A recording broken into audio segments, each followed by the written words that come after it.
आज की ये प्रेस कॉन्फ्रेंस बेसिकली इस वजह से मैंने रखी है क्योंकि मेरी साइड की जो स्टोरी है, जो पक्ष है, वो अभी तक आप लोगों तक पहुंचा नहीं है। 1 जून को जो प्रेस कॉन्फ्रेंस की गई थी, जो एलिगेशंस लगाए गए, उसके बाद पहली एफआईआर हुई, सेकंड एफआईआर हुई against my parents, brother and me. तो ये सारी डिटेल्स एक्चुअली आज तक कभी इतनी खुल के आई नहीं है और बड़ा कन्फ्यूजन सा लोगों के मन में भी है कि मतलब एग्जैक्टली इस केस में हो क्या रहा है, किसका पक्ष क्या कहना चाह रहा है, क्या ये सही है, क्या ये झूठ है। ऑफ कोर्स मेरे लिए बहुत सारी चीज़ें एकदम से हो गई थी, सो मुझे तो समझ में ही नहीं आया। अगले दिन तो आप लोगों में से कितने लोगों ने फ़ोन किया कि सर आप अपना पक्ष बताइए। मुझे एक्चुअली महीने लग गए टू जस्ट अंडरस्टैंड कि मेरे साथ हो क्या रहा है, क्योंकि जो किया भी गया था उसके पीछे भी बहुत महीनों की प्लानिंग थी। इट वाज नॉट कि एक दिन में आपके ऊपर केस लगाया जाता है। एक केस का जवाब बनाने में, मतलब मुझे देने में अगर 2-2, 3-3 महीने लग रहे हैं तो बनने में कितना टाइम लगता है। और अगर 24 घंटे में आपके पास 3-3 केस रेडी हैं तो इसका मतलब कि कुछ और हो रहा है। इट इज़ नॉट जस्ट कि आपने सोचा और अगले दिन ये कर दिया। और जिसके साथ अगर ऐसा कुछ हादसा हो, जो FIR 1 में जो झूठा डोमेस्टिक वायलेंस का केस मेरे ऊपर किया गया, रात को ये चीज़ हम लोग पुलिस स्टेशन में हैं, अगले दिन सुबह प्रेस कॉन्फ्रेंस हो रही है, जिसमें से आप लोगों में से कितने लोगों ने बताया कि हमें फ़ोन करके बुलाया गया इस चीज़ के लिए। तो कौन एक नॉर्मल जिसके साथ अगर ऐसा कोई हादसा होता है अगले दिन प्रेस कॉन्फ्रेंस के लिए रेडी होता है? मतलब मुझे तो बड़ा डाउट है इस चीज़ में कि मतलब how do you do it. I won't be able to do it.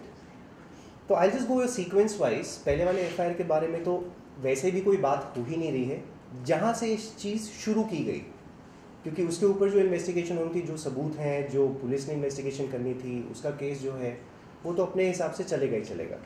So I am just going to go little point wise today because matter is in litigation. सब कुछ मैं आप लोगों को नहीं बता सकता, बट हाँ कुछ चीज़ें मैं आप कह सकता हूँ क्योंकि ये कोर्ट में लगा दी गई पिछले महीने। ठीक है। सो जो हमारी सेकेंड FIR हुई थी अगेंस्ट मेरे मम्मी पापा, मेरे छोटे भाई के अगेंस्ट, मेरे अगेंस्ट, ये काफ़ी कन्फ्यूजन एक क्रिएट किया गया है। हमने ये धाराएं ना करण के ऊपर लगाई थी, ये धारा ना निशा ने पेरेंट्स के और ब्रदर के अगेंस्ट नहीं लगाई थी। तो कोर्ट ने एक ऑर्डर दिया है एंटीसिपेटरी बेल का। So I am just going to take a help of somebody here to just announce it, because आज मैं वो ऑर्डर लेकर आया हूँ। लोगों को यही कहा जाता है नहीं ये धारा मैंने करण पे लगाई थी, उसके पेरेंट्स के अलावा मतलब उनके ऊपर तो लगाई ही नहीं गई है। सो द सेकेंड FIR की मैं सिर्फ धाराएं आपको बता देता हूँ against my father, mother and छोटे भाई की। सो द फर्स्ट धारा is 498A which is for dowry. 377 बड़ा संगीन वाला ये IPC है। 377 इज़ अननेचुरल सेक्स, जो कि चारों पे लगा है। चारों पे लगने का मतलब है कि हर एक के साथ इंडिविजुअली, मतलब फादर ने निशा के साथ, मदर ने निशा के साथ, एक औरत ने निशा के साथ। I don't understand how that happens. Brother ने निशा के साथ, मैंने निशा के साथ। तो ये 377 सेक्शन लगा है। यहाँ पे बहुत सारी औरतें हैं, so they can also understand this section better. 406 323 which is a voluntary causing hurt. 504 506 criminal intimidation and 34 criminal conduct of IPC. So if I can take your help just to show you this order, because मतलब वैसे भी मैं आप लोगों को ये order नहीं दिखा सकता, but I'm just going to, if you can just read, ये क्या नाम लिखे हैं 3? Okay, number 2 is Mrs. Bela Ajay Mehra. My mother. Yeah. Number 3 is Mr. Ajay Mehra. My father. And applicant number 4 is Mr. Kunal Ajay Mehra. My younger brother. इनको मिली है anticipatory bell. ठीक है। किन सेक्शंस में मिली है? And the offence is 498A section 377 406 323 504 506 and 34 of the IPC of the following. या जी, thank you. तो ये ऑर्डर है, ये सारी धाराएं लगी हैं जो मैम ने अभी पढ़ी आप सबके सामने।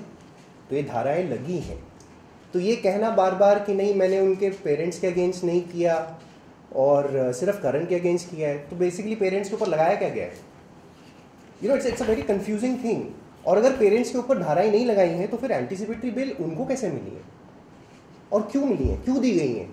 जब धारा ही नहीं है तो फिर क्यों आप मांग रहे हैं? ये ज़रा सोचने वाली बात है, क्योंकि क्या होता है ना, एक चीज़ बोल दी जाती है ऑफकोर्स मीडिया एक माध्यम है जहाँ से हम एक बात लोगों तक पहुँचा रहे हैं, बट एक परसेप्शन बड़ा जल्दी से क्रिएट हो जाता है बिकॉज आज हमारे पास सारे हथियार हैं। मतलब इंस्टाग्राम है, इधर है, यहाँ पोस्टिंग होती है, वहाँ एक अपना कमेंट आ जाता है, हज़ारों लाखों की तादाद में हम लोग चीज़ें बोल देते हैं। बट अभी तक मैंने अपना पक्ष तो बोला ही नहीं। तभी तो एक कोर्ट है, कोर्ट तभी तो वैल्यू करता है ना कि एक साइड का हमने सुना तो दूसरी साइड का हम सुने। बट वहाँ तो कैरेक्टर है, असैसिनेशन जो करना था वो तो उसी टाइम कर दिया गया, करेक्ट। सुनाओ, अब जब ये धाराएं लगी, अब इसके बाद एग्जैक्टली क्या हुआ और क्या प्रोसेस होता है। इसके बाद मेरे पेरेंट्स को, मेरे भाई कुणाल को, pandemic was at peak at that point of time. Pandemic बहुत ज़्यादा पकड़ा हुआ था, उसने अपना grip in the month of June. अब उस सिचुएशन में आप लोग सोच सकते हैं जब हम नहीं जा रहे तो मैं अपने 70 साल के फादर मदर को कैसे जाने दूँ। ऑफ कोर्स जाना पड़ेगा। तो basically what is at risk? Life of my parents is at risk, correct. मतलब उनको भी कुछ भी हो सकता है, मैं उनको कैसे जाने दूँ। बट ये हमारे साथ किया गया। पुलिस स्टेशन भी आना था, आपको अपना सफाई देने भी आना है, आपको अपनी एंटिसिपेटरी बेल भी लेनी है। तो ये सारी चीज़ें क्रिएट की गई उस टाइम। तो उस दौरान हम सब के लिए, हम चारों के लिए as a family of course बहुत स्ट्रेस था। इमोशनली स्ट्रेस था, फिजिकली स्ट्रेस था, फाइनेंशियली स्ट्रेस था। फाइनेंशियली कैसे स्ट्रेस हो गया? क्योंकि करण तो घर से बाहर निकाल दिए गए। तो बेसिकली मेरे पास तो जेब में पैसा भी नहीं था ना, मैं तो अपने घर से बाहर निकल गया। मैंने तो 20 साल में जो मेहनत की है, जो बनाया है, वो तो सब चीज़ें छोड़ के मुझे तो बाहर रहना पड़ रहा है। And I am fighting the cases with nothing. मेरे पास एक डॉक्यूमेंट नहीं था, मेरे पास अपने कपड़े नहीं थे, मेरे पास अपनी गाड़ी नहीं थी, मेरे पास अपना कुछ भी नहीं था। सिर्फ अपने एक फ़ोन के साथ मैं निकला हूँ और मैंने इस FIR का 600 पेज का जवाब बनाया है, सिर्फ चीज़ें याद कर करके, सिर्फ चीज़ें कहीं कहीं से कलेक्ट करके। Then I got anticipatory bail. Do you think it is possible? जितने संगीन IPC लगाए हैं, इसमें बेल मिल सकती है आपको? क्या मेहनत हमने करी होगी और हमें करनी पड़ी होगी, या फिर मैंने अपने आप को भी, आपका करियर, आपकी इज्जत, आपका शोहरत जो भी है, सब कुछ दांव पे लग ही गया है ना। बट आप लड़ रहे हो ना। 14 महीने से आज मैं आपके सामने बैठा हूँ ना, अकेला हूँ ना, खड़ा हूँ, लड़ रहा हूँ, चाहे कोई हो साथ में ना हो। But the idea was to fight this out. The reason was कि ये गलत जो हो रहा है, ऐसा नहीं क्योंकि कल को अगर मैं ये चीज़ ना करूँ, कॉम्प्रोमाइज़ कर लेता, फॉर एग्जाम्पल कॉम्प्रोमाइज़ कर लिया, ख़त्म हो गई चीज़, दुनिया अपना चल रही है, सबको लगेगा अरे कुछ हुआ होगा, या तो करण की गलती थी, या होगा, because that is the perception. आदमी है तो गलत है। This is not the case. आदमी है तो गलत नहीं है। औरत की मतलब कैरेक्टर पे अगर आप कुछ बोल दो तो वो कैरेक्टर असैसिनेशन हो जाता है। आदमी बोल रहा है तो उसका कोई कैरेक्टर नहीं है, एक बाप है तो उसका कोई कैरेक्टर नहीं है। एज अ सन मेरी भी रिस्पॉन्सिबिलिटी है, मेरी भी माँ है, मेरी भी बहनें हैं।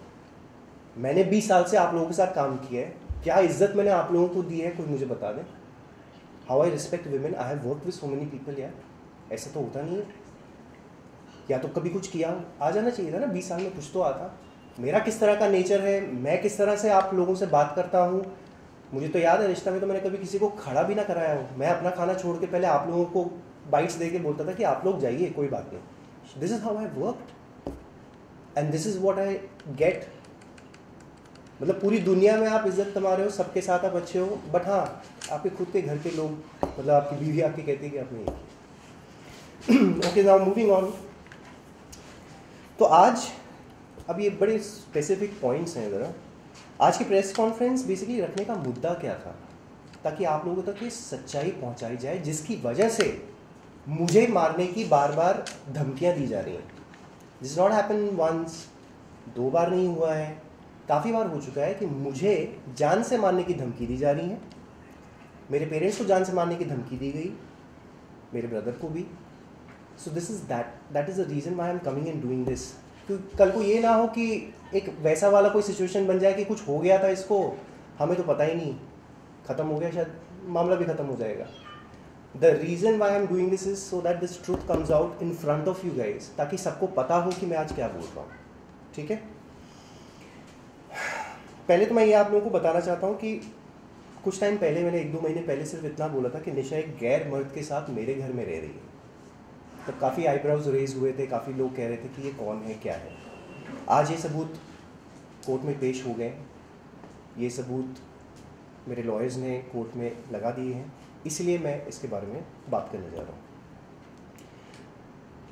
और ये प्रेस कॉन्फ्रेंस बेसिकली सबूतों के बिना पे हो रहा है, तो अदरवाइज़ ऐसे ही हवा में बोलने में तो काफ़ी लोग बोलते ही हैं। सो निशा रावल, जिनका अभी तक डिवोर्स हुआ नहीं है, it is in the process, अभी हुआ नहीं है, we still contesting it in court. So उनका एक अभी करंटली एक्स्ट्रा मैरिटल अफेयर चल रहा है विद रोहित साटिया। अब रोहित साटिया कौन है? कुछ लोग जानते हैं रोहित साटिया कौन है। बेसिकली रोहित साटिया वो शख्स है जो निशा के मुंह बोले भाई हैं। 14 साल तक ये आदमी मेरे सामने निशा से राखी बनवाता रहा, हमारी शादी में इसने कन्यादान किया है। So can you imagine the level of relations that we are showing to the world. मतलब आप एक तरफ भाई बहन का रिश्ता है, एक तरफ कन्यादान आप कर रहे हैं, लेकिन she is having an extra marital affair with Rohit Satia, और इसका सबूत हमने कोर्ट में डाल दिया है। अब ये बात ऑफ कोर्स मैं पहले आप लोगों तक नहीं पहुंचा सकता था because I didn't have proof. अब एक चीज़ जैसे मेरे साथ हुई थी पिछले साल, करेक्ट, उस टाइम पे मैं आगे आके अगर ये चीज़ बताऊं तो कैसा लगेगा?